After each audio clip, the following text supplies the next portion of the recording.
Muchachos, bueno, ya hablamos de nefropatía hipertensiva. Ahora vamos a hablar sobre nefropatía diabética. Definiciones y generalidades. La nefropatía diabética se define como daño renal originado por lesiones microangiopáticas o de pequeños vasos, que en el fondo se traduce como una complicación vascular crónica que puede transformarse en enfermedad renal crónica. Las alteraciones exclusivas son alteraciones exclusivas a nivel funcional y estructural, principalmente a nivel glomerular, donde habitualmente vamos a encontrar una tasa de filtración menor a 60 ml minuto. El cuadro clínico de la nefropatía diabética se caracteriza por proteinura persistente, hipertensión arterial y deterioro progresivo en la enfermedad renal.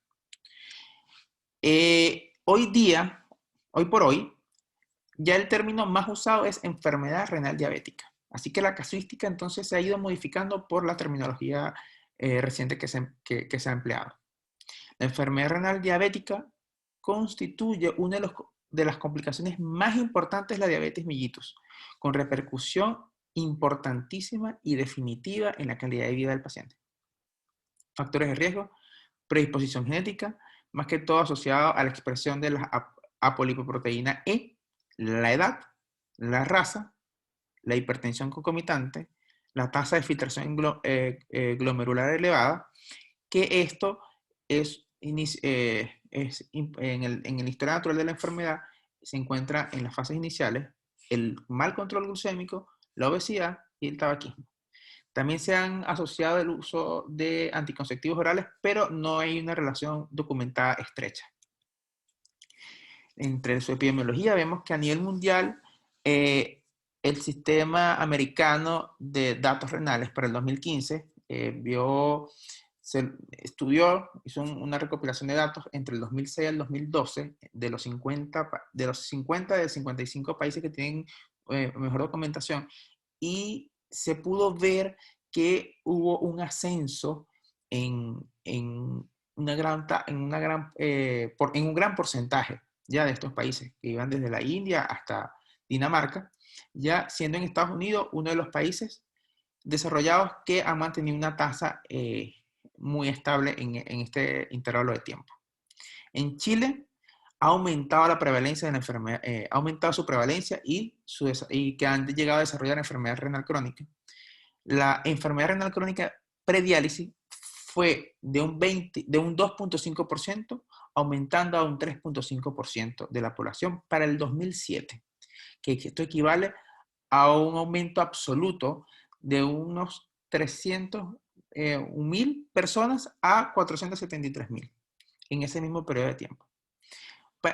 Chile, en el 2050, extrapolando estos datos, se estima que 9.1% de la población va a desarrollar enfermedad renal crónica prediálisis, que esto equivale a un número bastante peligroso de 1.9 millones de personas.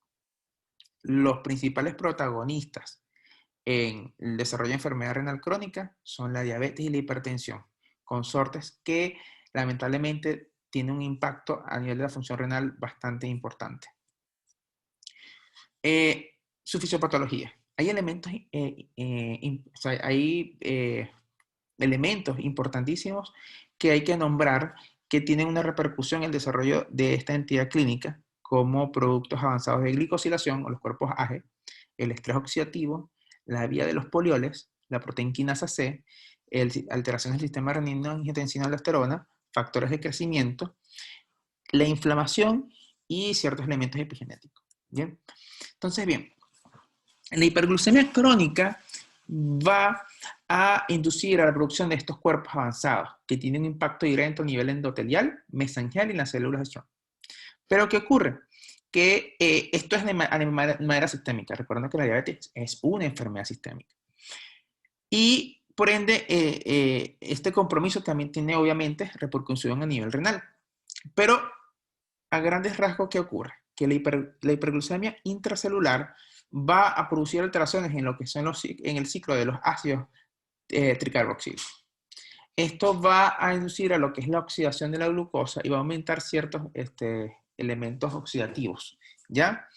Que van a aumentar el potencial de membrana mitocondrial y la activación de las cadenas transportadoras mitocondriales. induciendo la inhibición del complejo 3 y el aumento de radicales libres intermedios de la coenzima Q. Por ende, va a haber un aumento de los radicales de superóxidos, sus siglas ROS, ¿ya? Esto, bueno, en esta imagen vemos todo esto resumido, ¿ya?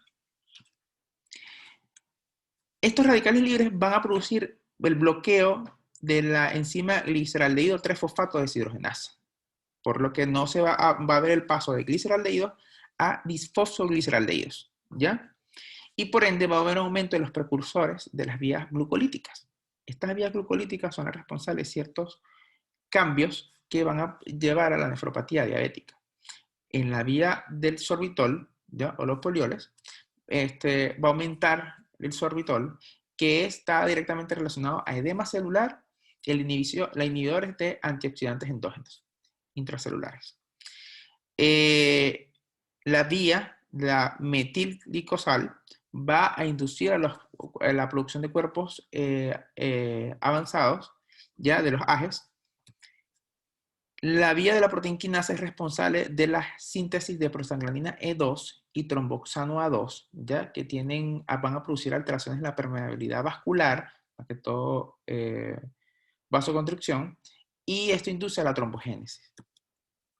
Y la vía de la glucosamina 6-fosfato está directamente relacionada a la injuria celular. Más allá de esto, a nivel renal, ya vemos que la hiperglucemia en el riñón va a aumentar la expresión de la renina-angiotensina-aldosterona o de la renina-angiotensina en las células mesangiales y las células tubulares. En el fondo va a inducir a lo que es la expansión mesangial, ¿ya? También va a haber una expresión de diversas citoquinas y factores de crecimiento que me van a llevar a un estado proinflamatorio, profibrótico y protrombótico local. Entre otros factores están los factores hemodinámicos, ¿ya? El feedback a nivel túbulo-glomerular, ¿ya? En estados normales, el aumento de sodio a nivel de los segmentos distales va a estimular a la mácula densa, que esta va a liberar adenosina y va a producir vasoconstricción de la arteriola eferente, disminuyendo la tasa de filtración glomerular. Cuando hay hiperglucemia, ya los receptores que se encuentran a nivel del túbulo contorneado proximal, ya que son los túbulos transportadores cotransportadores de glucosa, 1 y 2, ya se van a sobresaturar. ¿Bien? Entonces, ¿esto a qué me va a llevar? Obviamente va a haber una alta tasa de reabsorción de la glucosa acoplada a sodio, que esta va a estimular a la mácula densa para producir óxido nítrico y prostaglandina E2, que me va a producir vasodilatación de la arteria aferente y por ende un aumento de la tasa de filtración glomerular. Esto explica lo que le dije anteriormente, que en estados precoces ya vamos a ver, en estados iniciales va a haber una hiperfiltración renal. ¿Ya? Y con esto va a haber una caída del sodio intraluminal que tiene un rol importante en lo que es el sistema renina-angiotensina-aldosterona. Normalmente en los pacientes diabéticos tipo 1, los niveles de renina, de angiotensina y aldosterona se encuentran elevados, que es totalmente distinto en la diabetes mellitus tipo 2, donde va a haber una tendencia al hipoaldosteronismo y al hiporenismo. ¿Por qué se debe esto? Ya, la liberación de la renina por las células granulosas de la mácula densa van a ser filtradas a nivel del túbulo contorneado distal, que esto me va a ocasionar retención del sodio y el agua con hipervolemia e inhibición posterior del sistema renina-angiotensina-aldosterona. ¿Ya? Así que vamos a ver un desbalance en eso. A nivel histológico, podemos ver en la figura A, ¿ya?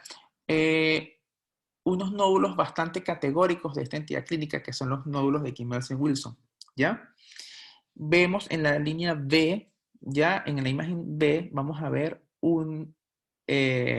la cápsula Waldman va a estar totalmente engrosada y también podemos observar una expansión mesangial, ¿ok? En la imagen C vemos, se ve muy bonito, vemos los nódulos de Kimmel-Wilson y vamos a ver también depósitos de hialina, ¿ya? Esto es importante ya que incluso el término histopatológico de la nefropatía diabética es glomeruloesclerosis nodular, ¿ok? Por eso esos nódulos que pueden ver allí. En la celda B, vemos, bueno, también podemos ver en la C, si pueden ver cómo está totalmente, hay depósitos de fibrina, vemos esa cápsula bastante engrosada, ¿ya? De la cápsula de Bowman, ¿ya? Y en la D vemos una lágrima hermosa de hialina, que esto es categórico, esto es... al ver presencia de esto, podemos hacer el diagnóstico de nefropatía diabética, ¿ok? Y bueno, también podemos ver la expansión mesangial. Aquí podemos ver INFI, ya cómo están los nódulos de Kimelsen, ya, y podemos ver ya otros depósitos como depósitos de IgG, ya, y en algunos casos también se puede ver depósitos de C3b. Y en la siguiente imagen podemos observar un engrosamiento de la membrana basal glomerular y también se puede ver cómo los espacios podocitarios se ven asanchados, ¿ya? Esto es importantísimo, ya que el dominio podocitario es fundamental en la diabetes, en la nefropatía diabética, y esto se debe a la proteinuria, ¿ya? Y pérdida de los 3 dominios podocitarios, y obviamente la brecha podocitaria se ve más ensanchada. En resumen, la diabetes mellitus van a haber elementos como los cuerpos avanzados, que son los AGE, factores de crecimiento, hemodinámicos y hormonales, que me van a inducir a la hiperfiltración glomerular, alteraciones de la composición glomerular, hipertrofia renal, hipertensión transglomerular, que esto me va a mediar una hipertensión arterial secundaria, y se va a expresar como una albuminuria y expansión de la matriz mesangial, ¿ya? Que esto me va a llevar a una glomerulosclerosis y fibrosis intersticial. En la historia natural de la enfermedad, mira, la historia natural de la enfermedad se ha estudiado mediante los pacientes diabéticos tipo 1, porque podemos tener, no con al 100% de exactitud, pero sí cercano al inicio de la diabetes. Entonces pudiésemos ver la evolución de estos pacientes. En diferencia a los pacientes diabéticos tipo 2, en donde no está precisado un inicio como tal, y son pacientes que podemos encontrar en fases avanzadas, así que ha sido más difícil el estudio de la historia natural de esta. Pero como podemos ver, en el transcurso desde el inicio hasta los 30 años, ya vemos cómo en primera instancia vemos la hiperglucemia, posteriormente va apareciendo la injuria celular, vamos a ver estadios de hiperfiltración, y a la década pudiésemos ya ver la microalbuminuria. Ya estos términos de micro y macroalbuminuria no se usan, porque ambas producen un efecto nefrotóxico, ¿bien? Que más adelante se los voy a nombrar, en donde hablar de micro y macro ya no tiene relevancia, ¿ya? Son pacientes que se va en el transcurso del tiempo, se asocia a la hipertensión y podemos tener inclusive una tasa de filtración normal. Pero ya posteriormente ya hay daño glomerular, ya hay hipertrofia de la nefrona, ya hay compromiso del penacho, y posteriormente estas medidas compensatorias, como las vimos en nefropatía hipertensiva, van flejando ya hasta que aproximadamente a los 15 años ya pues empezamos a ver una caída de la tasa de filtración glomerular, ya empieza a aumentar el riesgo cardiovascular, poco a poco va habiendo deterioro de la función renal, presentándose las complicaciones de enfermedad renal crónica y hasta llegar a una enfermedad renal terminal, o también llamada enfermedad renal definitiva. Ya en esta imagen se ve mucho más linda. Podemos ver todo lo que les mencioné, ¿ya? Sin embargo, esas imágenes, ya, esa historia natural, se ha ido modificando en el tiempo, ya que hablar de un paciente en este momento con la intervención farmacológica, la intervención no farmacológica, el manejo intensivo por parte del equipo de salud, ha hecho que ya no sea netamente lineal, sino que ya es variable y puede haber inclusive retroceso ya de los estadios de la enfermedad renal diabética, ¿ya? Mogensen se encargó de dar la clasificación que vemos abajo, que es la nefropatía, la incipiente, la nefropatía establecida, la falla renal. ¿ya? Que no se usa de manera frecuente, pero sí existe y es clínicamente bastante cómoda su aplicación. También se clasifica entre enfermedad renal diabética aluminúrica y las llevamos por la clasificación de la aluminuria, ya como que va la A1, la A2 y la A3, ya que va en ascenso dependiendo de su eh, eh, persistencia, ya, y la enfermedad renal diabética no aluminúrica, ya que se maneja a través de los grupos, ya que son, que se pueden categorizar a través de lo que es la creatinina, ya, y en sí la tasa de filtración glomerular. La relación entre la enfermedad renal crónica y la retinopatía diabética es como así como el árbol vascular en la nefroesclerosis hipertensiva, que hay equivalencia vascular en donde si hay compromiso coronario por aterosclerosis va a haber compromiso a nivel renal, en la nefropatía diabética también, por la equivalencia vasculonerviosa nerviosa que hay en estos tipos, en estos pacientes. Obviamente es más frecuente en la diabetes tipo 1 por el mismo, por los estudios que se han realizado. Ya en 50% de los pacientes con enfermedad renal crónica existe retinopatía diabética. Inclusive hay estudios que hablan casi que en el 90%. Y la ausencia, eso sí, la ausencia de retinopatía diabética no descarta la enfermedad renal crónica. Hay casos de pacientes que no tienen hallazgos categóricos a nivel del fondo de ojo, no se ha podido documentar una retinopatía diabética y los pacientes presentan elementos para plantear enfermedad renal crónica. Las manifestaciones clínicas, proteinuria que se puede expresar como orinas espumosas, es algo que no es algo bastante sensible, pero es un indicio. Ya también la proteinuria se puede expresar como síndrome nefrótico. Ya puede haber mal control de la presión arterial porque ya hay una hipertensión arterial preexistente o en este caso, que es lo que uno asociaba a esta entidad clínica, que sería una hipertensión transglomerular, o sea, mediada por el riñón, deterioro progresivo de la tasa de filtración glomerular, edemas periférico, la poliuria en los primeros estadios y posteriormente, mientras se haya avanzado y caemos en una enfermedad renal crónica, va a haber oliguria o inclusive anuria, astenia, palidez, cefalea, palpitaciones clínicas típicas de un cuadro anémico, que lo vamos a ver más en la enfermedad renal crónica. ¿Cuáles son los cambios? Ya en este caso, recuérdense que el riñón no es solo un órgano que se encarga de la homeostasis de la glucosa, sino también de la eritropoyesis, de la eritropoyesis, y vamos en este caso a tener una eritropoyesis ineficaz. ¿Ya?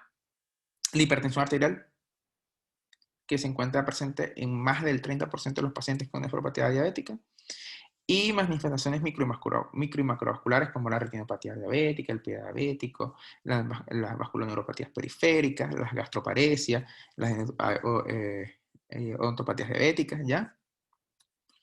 El diagnóstico. ¿Cómo vamos a hacer el diagnóstico de nefropatía diabética? Proteinuria en 24 horas, determinación de la relación proteína-creatinuria en muestras aisladas, ¿ya? Es importante saber que para la confirmación de esto tenemos que tener 2 de 3 muestras recolectadas en un periodo de 3 a 6 meses, debido a que hay variaciones interdiarias de la microalbuminuria, que son cambios por ejercicio, ayuno, postprandiales. Entonces, para tener una certeza de que la muestra es confiable. El tratamiento. Existen 4 elementos importantes a la hora del tratamiento de la diabetes, de la nefropatía diabética, que sería la reducción del riesgo cardiovascular, el control glucémico, el control de la presión arterial y la inhibición del eje renina-angiotensina-aldosterona, que son cruciales para detener el progreso de la enfermedad renal diabética. Cardiovascular. Estos pacientes tienen 2 veces mayor riesgo de muerte por complicaciones cardiovasculares. Se ha demostrado que los inhibidores SGLT2 como la empaglifosina, ya Hay estudios que avalan que su uso ha disminuido, ha logrado disminuir de manera bastante significativa las complicaciones cardiovasculares y a su vez también ha permitido un buen control glucémico.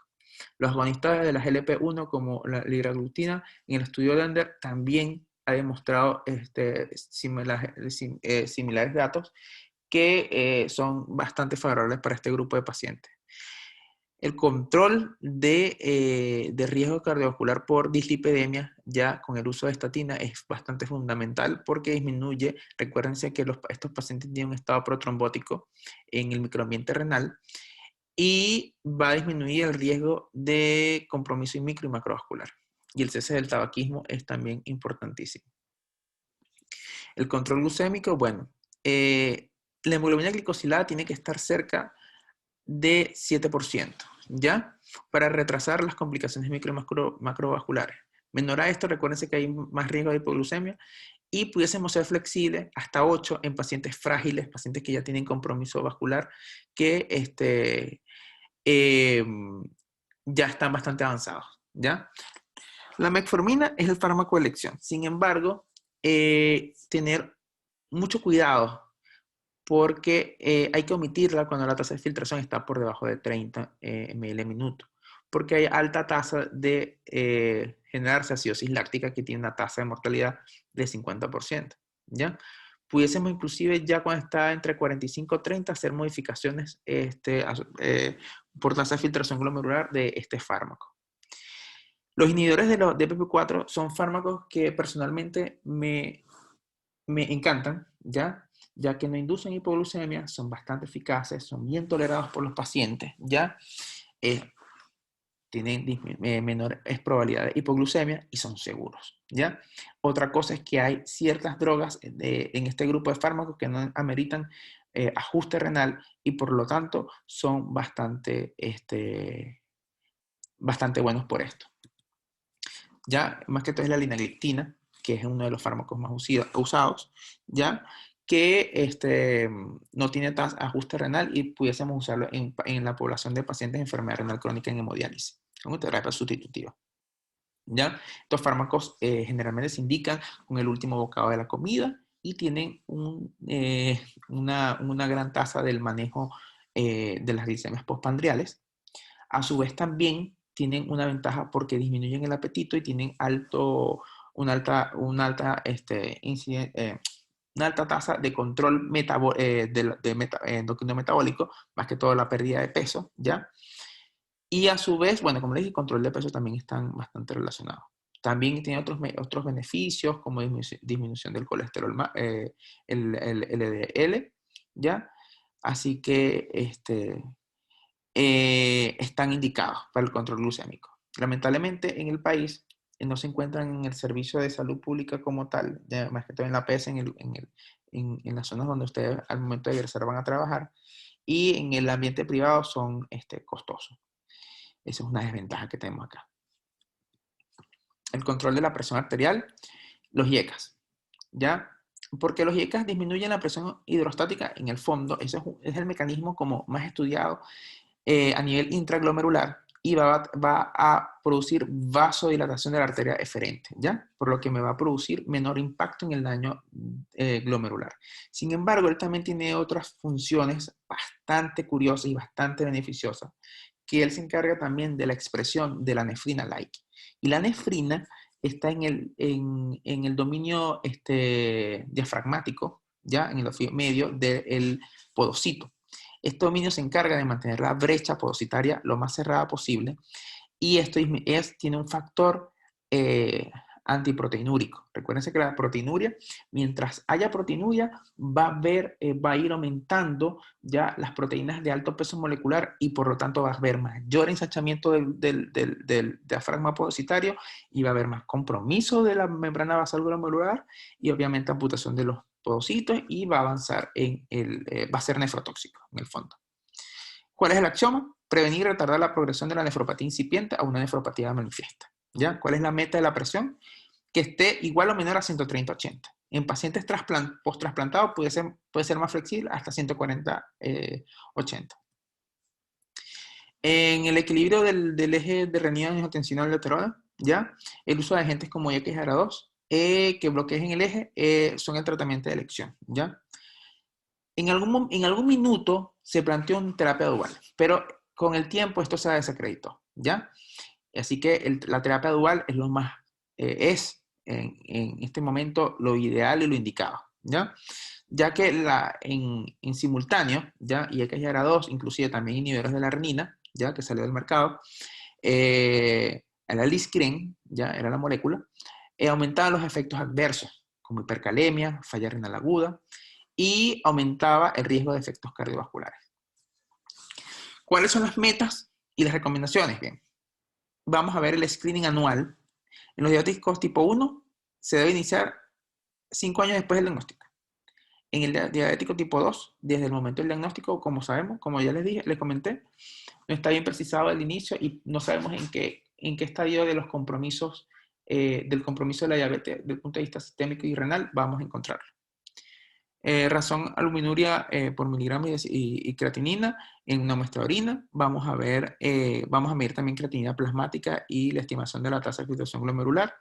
Y la microalbuminuria debe confirmarse con 2 muestras más en los próximos 3 a 6 meses, que se pueda hacer lo más fidedigna posible, que no esté asociada, que no haya actividad física, ya que no haya comido el paciente por las modificaciones que puede conllevar a esto.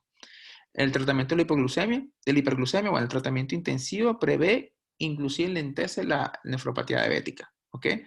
El objetivo, el que ya les había comentado anteriormente, el tratamiento hipotensor, el uso de los YXR2, usualmente asociados a diuréticos, ¿ya?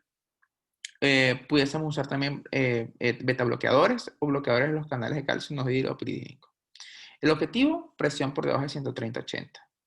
Y ya lo que hablamos en la nefropatía hipertensiva, que estos fármacos, que son los YXR2, vamos a poderlo hacer sus ajustes, su permanencia o rotar estos fármacos dependiendo de la tasa de filtración y de la hipercalemia que vamos a solicitar en el transcurso del inicio del fármaco. Los tratamientos hipolipemiantes, tenemos que el objetivo es tener un LDL menor a 100 con una opción terapéutica, una meta terapéutica menor a 70, y cuando tenemos un LDL por encima de 100, tenemos que usar estatinas, ¿ya? Dieta hipoproteica, la ingesta de proteínas en la nefropatía diabética debe restringirse a 0,8 gramos por kilogramo de peso día, ¿ya? Proteínas de alto valor biológico. Y recordando que esto es importantísimo, ¿ya? Ya que menor a esto podemos tener ciertas complicaciones que más adelante vamos a ver en la enfermedad renal crónica. Tratamiento antiproteinúrico, bueno, en este tenemos en diabéticos normotensos con macro o microalbuminuria, estos términos ya están en desuso, quédense solamente con albuminuria, deben ser tratados con IECAS o bloqueadores de ARA2. Hay que disminuir o suprimir la albuminuria, como le dije, el efecto nefrotóxico es bastante elevado, es el objetivo que tenemos que tener. Y tratamiento multifactorial, el tratamiento de estar enfocado en múltiples factores de riesgo presentes en estos pacientes. Y más que todo, la modificación de estilo de vida es crucial. ¿Ya? También tener un índice de masa corporal óptimo, ya que la obesidad es un factor de riesgo para la génesis o la progresión de esta enfermedad. Y bueno, aquí les dejo la referencia bibliográfica para que la revisen.